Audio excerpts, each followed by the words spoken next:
trick on us. And we are falling always for the game plan. We're falling for it.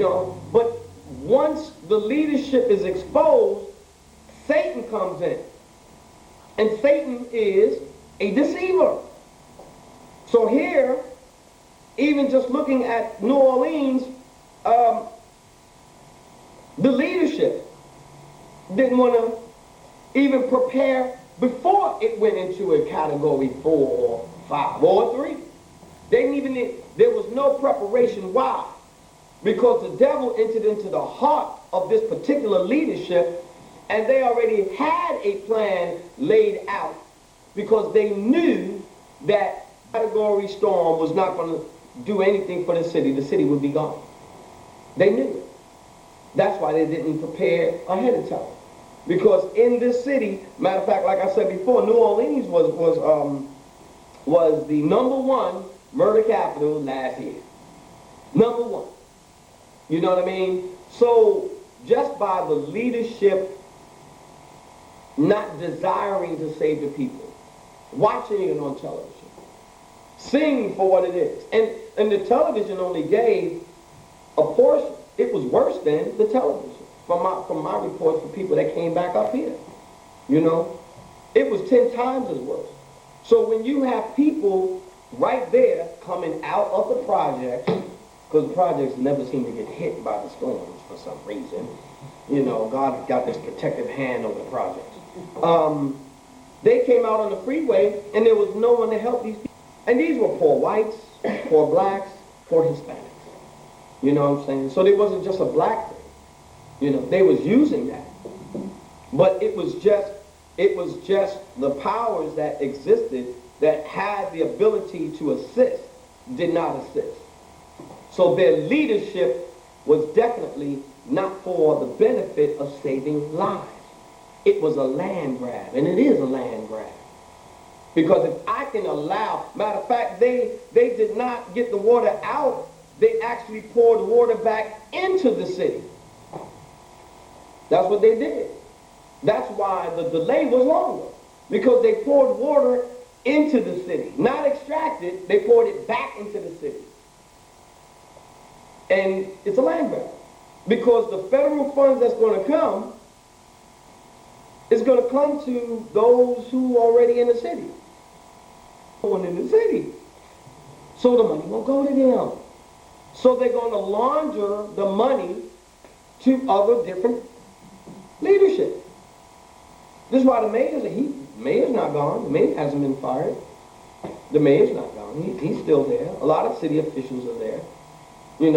And the money that's going to go in, like the empowerment zone, those houses that are in the empowerment zone, if you know the proper channels and proper paperwork, you can get some of that money.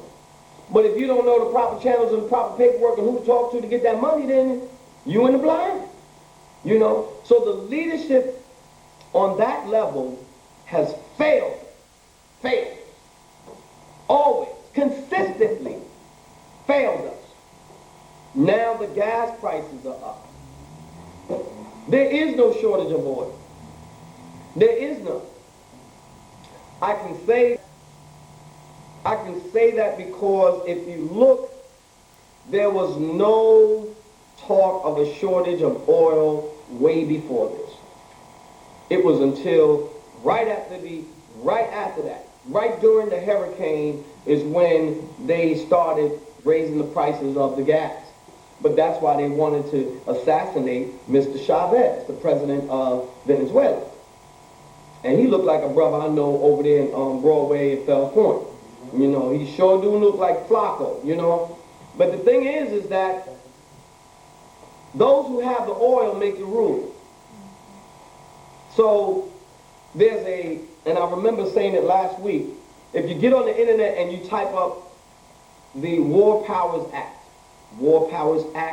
Emergency Powers Act, and Trading with the Enemy Act, when there is war, when there is a state emergency, the President of the United States can do whatever he pleases.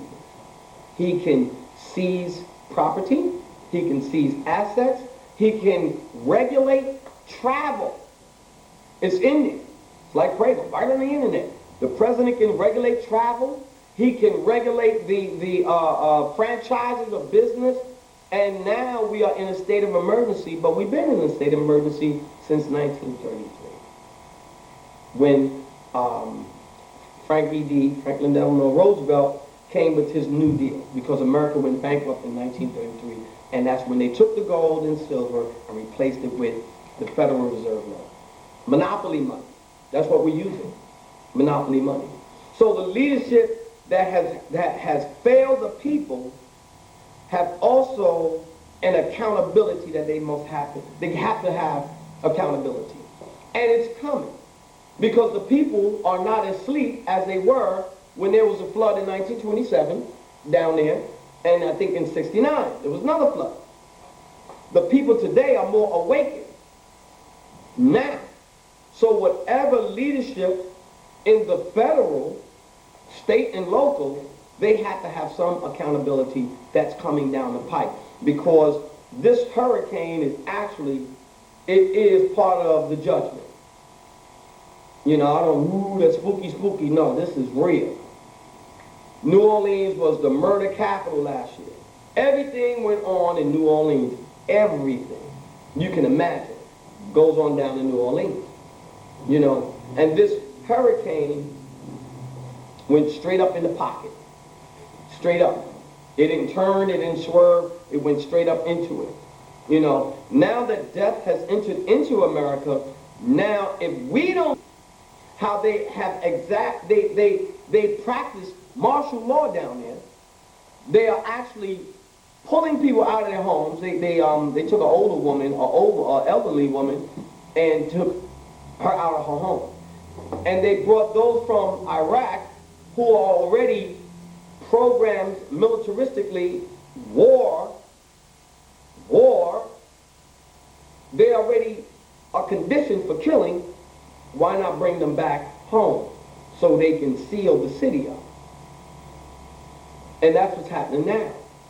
The leadership within us, we have to come to a greater understanding of what's going on. Because every one of us have leadership capabilities, leadership qualities.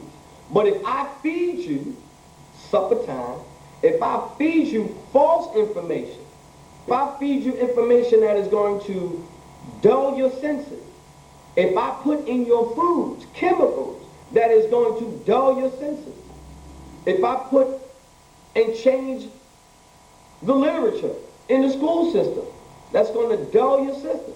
You know, and it's so amazing. I met so many people when I used to work at Morgan. I met so many people, so many professors, you know, with this degree and the PhD and tenure track. I mean, the bottom line, and had no idea of the strength within themselves. All they knew was the programming tool that they went through with college.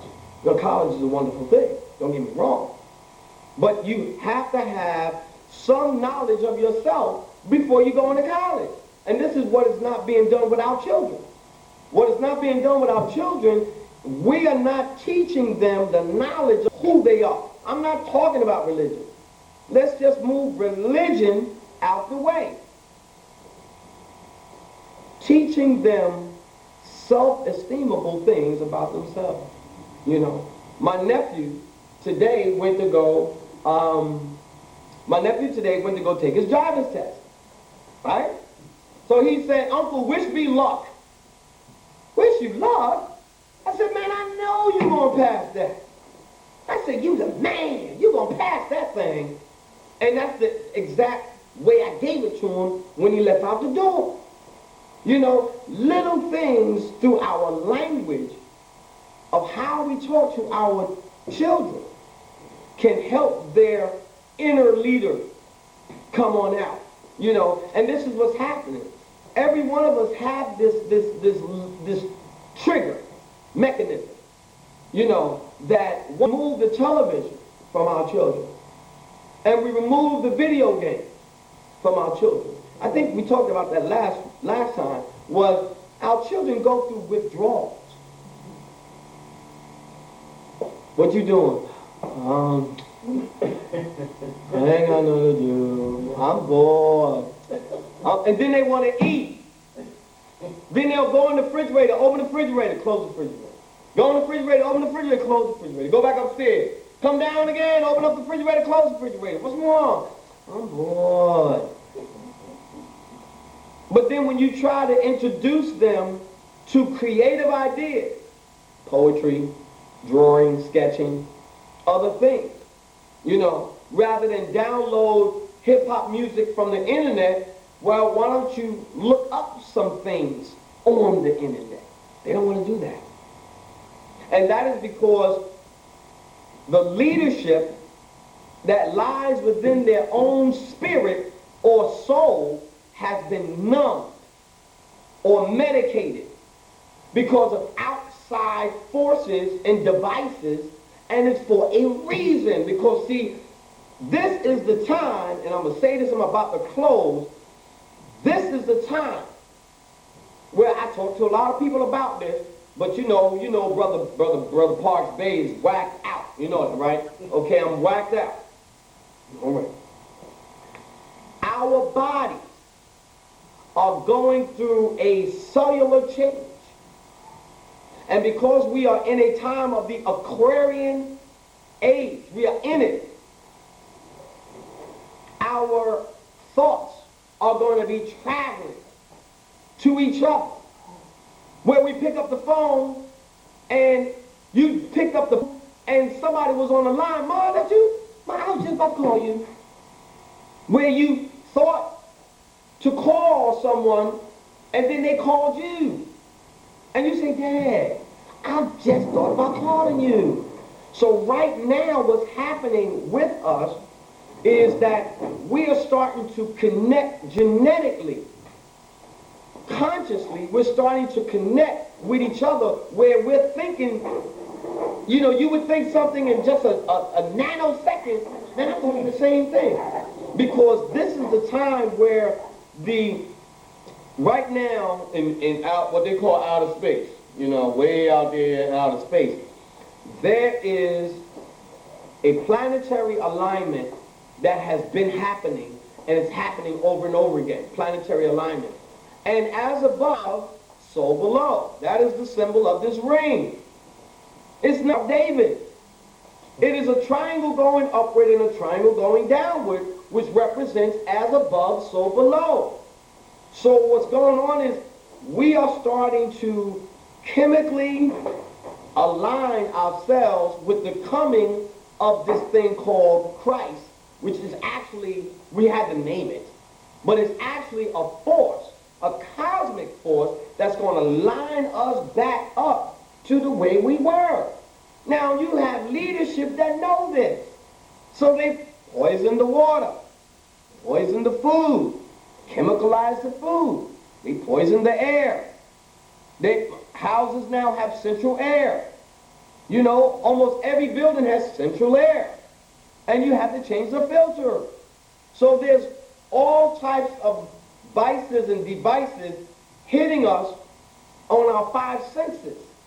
Because if we just go up into the Himalayan mountains and we start to tune in, and we don't have those impurities attacking us on a regular basis, we'll start to align ourselves more spiritually. And they know this. This is why they have to come with these video games for the children. The shoot 'em up, bang bang movies all the time. The Four Brothers. Someone was watching the Four Brothers in the house, and I didn't even want to watch it because the shoot 'em up, bang bang movies is starting to irritate me.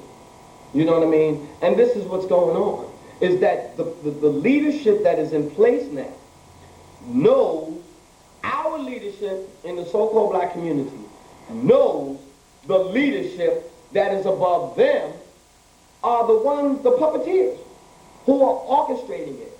Yet they will not and are scared to death to step to the plate.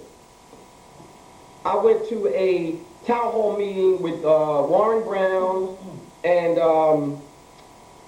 Jill Carter, who was a councilwoman. You know what I mean? And I'm going to vote for Jill Carter. I'm going to vote for Jill Carter. I may not know her, but someone who is willing to have a town hall meeting, you know, in West Baltimore. And as I'm starting to see, women will step to the plate more than the brothers. Amen. Yeah, you know what I'm saying? Can I get an amen again? Amen. I know that's right. Well, all right. Women step more to the plate than the man. Why? Because it says that in Exodus that they were going to kill the male and spare the female. Now, we had a little study session before I started. Let's look at it another way.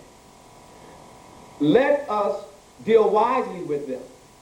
Let's destroy the masculinity in the male and leave.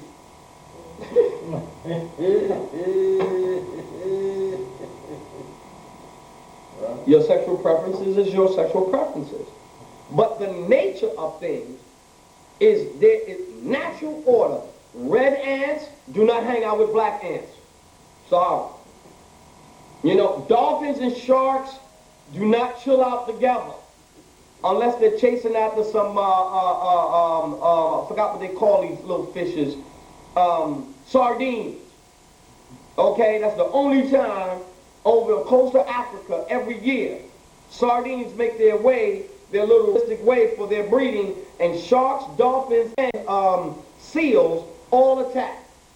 That, thank God for, you know, the History Channel and you know, and what do you call that?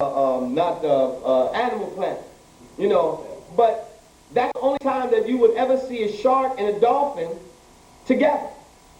But the sharks stay below, while the dolphins stay above. They still have a law in place. So if I remove the masculinity out of the male, not the man, because man means mind, if I remove his masculinity, his desire to build, his desire to take a stronghold grip of his community, a desire to be a responsible father or baby dad.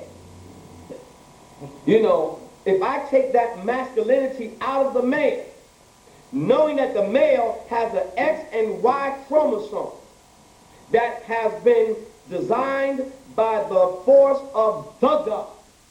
Now, if I could play on that and convince this masculine species to convince himself to do it, I ain't got to worry about it. He did it himself. So I'm dealing wisely with him. I'm dealing with a mental program that's going to convince you to destroy the leadership in you. Now, if I fagotize the man and I set up a clothing line where his pants is down his butthole and his underwear, and his clothes are so baggy and loose, and now the young people are growing their hair, the boys are growing their hair out wide. Okay, I got that in place. Now if I take the female and I cause the male to lose his leadership abilities and qualities and that strength and being a head of himself. Because truly the woman is one of the heads of the family, but man sometimes we lose it. So she has to take over. And now that we have a lot of single parents, now we have young ladies who have been abandoned, whether it's from their or whether it's from other males in their life. Now they have to be single mothers, and they have to take the place of the male, knowing human nature. Remember, it begins with the thought process. If a single mother has in her mind that she has to play daddy and mommy, that thought of playing daddy starts to work on her physical composition. And now we see women that look masculine. From the foods that they eat to the thought patterns in their minds. They have to be the mother and the father. So then they start taking on the physical compositions of a man and the attitudes of a man. I don't need a man, you know? And all of this is designed by the leadership that is already in place that knows that we are about to come into a spiritual opening. And like they said, the trumpet is going to be called. And it's not, you know, I'm not no jazz club. I'm not up at the Haven with a trumpet. It's talking about a vibration, a sound, a vibration that is going to vibrate, not even on the planet, the whole universe is going to feel this vibratory wave. And if we are not mentally receptive, if we are asleep in our leadership qualities, we're going to miss it. Because the plan now is to distract the people from tapping into their spiritual self. And I'm going to close with this. You have different faith traditions in the West here that tell you that you should not study astronomy, numerology, astrology. You should not study. These are devil-worshipping sciences. Yet those who actually program organized religion, they are the ones that are practicing these sciences, and it's a sort of a witchcraft on the common man. Now, the three wise men were following what? Astronomy. They were following a star. You know what I'm saying? Why three wise men? Why not four? You know, why 12 disciples? And Jesus representing the Son of Man. The 12 disciples represent the 12 zodiacs. You ever see that plate with the 12 signs and the sun in the middle? Well, those 12 zodiacs represents the 12 disciples, and Jesus is in the middle, the sun. He is the center. But it represented the mastering of the 12 zodiac signs. Now, we have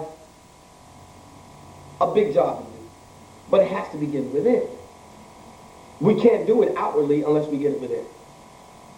And if the masculine side of me has been destroyed, then the only way for me to develop that is to get with men that possess it. But if I'm taught not to be around the strong male leadership and hang out with my boys, then I will never desire the masculine strength that I need to sustain myself. So if I can, and it says right here, it's just plain as day, it's just right here. If I destroy your identity first, and I punctify it, and then I make the conditions, whereas in the Constitution, the 13th Amendment, it says slavery or involuntary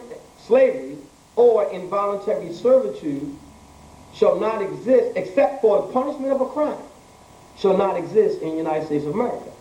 Now, we want freedom, democracy, and everything, but we have the most prisoners on the planet. And it doesn't make no sense. But if I'm going to spare the female and destroy the male, it says right here in the first chapter of Exodus, it says the last verse, verse 22, the last verse. So Pharaoh commanded all his people,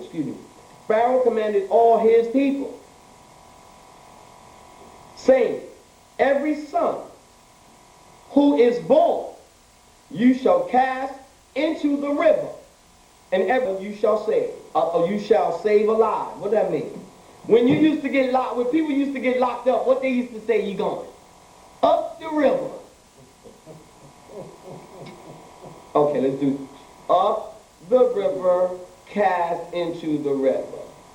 It don't mean that they killed them and drowned them. They imprisoned them and left our women out here to bear the burden, because the ultimate the authority that wants to be in place is government. Government wants to be the man. That's why when you get public assistance, you can't have the man present in the home. The man, the man cannot be in the home if you're getting money from the government. That's the whole game. So our young men out there have been destroyed. Their leadership has been destroyed. The desire for them to be men. That's why they can call women the B word. If you don't give him no rap. Well, mess you, B. And they lost that. Our young ladies have lost the femininity. They forgot they forgot even the way they wear their clothing. They forgot the feminine nature that's just genetically there. You can't alter the nature of truth. There's no way, And this is just a part of what I want to speak on with scared to death leadership. It's not just the leadership outwardly. Those leaders they deal with politics or a parlor of tricks. They are going to be dealt with because their own karma is going to catch up with them. And this is why here in the Western Hemisphere, they don't want us to study books on Buddhism, Hinduism, spirituality, because they want us in place. They want us stuck, because these particular faith traditions deal with your soul, they deal with karmic law, they deal with the spirituality of the God within self. We are gods and goddesses on the planet because we were meant to be here. All of us chose to be there. They say many shall come, only few shall be chosen. Well, I know I was that sperm cell that fought them I fought them other sperm cells to get to that egg. I was that one sperm cell that outswam everybody. I was determined to get here. So just from that genetic point of view, the leadership in that little sperm cell, to reach the egg, I have to tap into that same leadership quality, that determination. You know what I'm saying? And if it's void, through other means, then I won't be able to take care of no. So I want to end with that. And would you like to speak now? Okay. Yes. I'm going to bring up, wait, Melissa Ringo Lynch. Melissa Ringo Lynch. And she is a friend of our beloved Sandy Briggs, and she is part of the Radio 1 family. All right. Thank you. Winston, that was really great. There's a lot to learn here today. I just want to kind of thank everybody for being here and just give you guys just a little bit of background about me. My name is Melissa Ringo Lynch, and I'm founder of Ringo Lynch Entertainment and also Omega Financial Investors. Basically, I've worked in major sales organizations for sales and marketing for many years, and I've just recently resigned from 92Q to pursue my passion and my dream and motivational speaking and inspiring folks. So that's where I am right now. What I wanted to speak with you about today is just similar to what Winston was talking about, and that is, are you living your dreams? Are you living your passion? Have you went inside to find out what your true passion is? I have 7 steps that I'd like to just highlight with you, just to speak about your dreams and finding your dreams. And when I ask you that question, I would just like for all of you to just kind of take a moment and just think about that. Do you know your true purpose?